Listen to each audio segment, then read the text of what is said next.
To start this module, I wanted to share a quick story about me and my dad. Even though we look very different, we're actually very similar people. And so it shouldn't have surprised me when a few years back, a funny thing happened. We bought what was essentially the same car right at the same time, and we didn't know it. We didn't talk to each other about it beforehand, but we bought the same car at the same time. And for this example, for this conversation, let's pretend we bought the exact same car on the exact same day. It was close enough. Same make, same model, same everything. And so we have this $30,000 car. And if we both had said, well, we'll get 10 years out of it. It's a Toyota. It's a pretty reliable automobile. And so this $30,000 car that we each think is going to last us 10 years, according to straight line depreciation, assuming no residual value, we'll discuss that later in the chapter, we would say, well, it's going to depreciate at a rate of $3,000 per year, right? These cars will lose value at a rate of $3,000 per year. But my dad's car and my car, even though we're similar people, our cars lived very different lives. My dad was just becoming a grandparent at that time. My sister was starting to have kids, so I was having new nieces and nephews around. And my dad lived in the interior of British Columbia, Canada, in a city called Kamloops, where my sister lived in Vancouver. And my dad was such a devoted grandfather that when my sister wanted to go back to work, he would drive from Kamloops to Vancouver. He'd get up at 4 a.m, drive to Vancouver, and then when she got home from work at 5 at night, he'd drive back home. And this was a pretty substantial drive. You can see it's 380 kilometers. I think that's 220 miles for you American folks in the audience.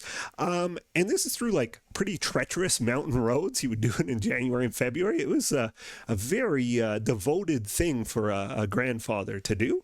And at the same time, so he had his car just driving up and down over these salty, snowy roads.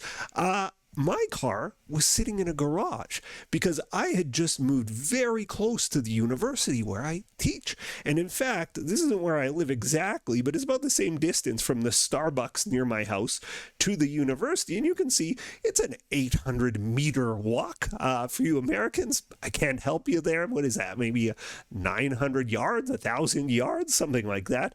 It's a 12-minute walk. It's actually quicker for me to walk to school than to drive. And so my car was really going nowhere, where his was going thousands and thousands of kilometers a week. And so as a consequence, you look at the car at the end of the year and you go, well, we both have these $30,000 cars. We both think they're going to last 10 years. Our cars both depreciate $3,000 a year because we're using straight line depreciation. Whoops, mess. It's ironic. I can't draw a straight line when I'm writing the words here. Crooked line depreciation. So our cars would both depreciate $3,000 a year if we followed straight line. This chapter says, well, does that make any sense? Shouldn't Tony's dad's car depreciate a lot faster than Tony's car if he's driving the car a lot more? And there's a depreciation method, not straight line, that considers that. So we'll learn that depreciation method. It's called units of production. We'll also learn a method called double declining balance depreciation, and we'll learn some more complexities. What happens if you get rid of the car? You think it's going to last 10 years? It's a lemon. You sell it after 6 years. What happens if you use it for 15 years? How do you deal with those quirky situations? Well, that's what this module is all about. I can't wait to get started. See you in the next video. The next video in our series is right up here, and if you want a supercut of all of the videos in this series, that's the one down below.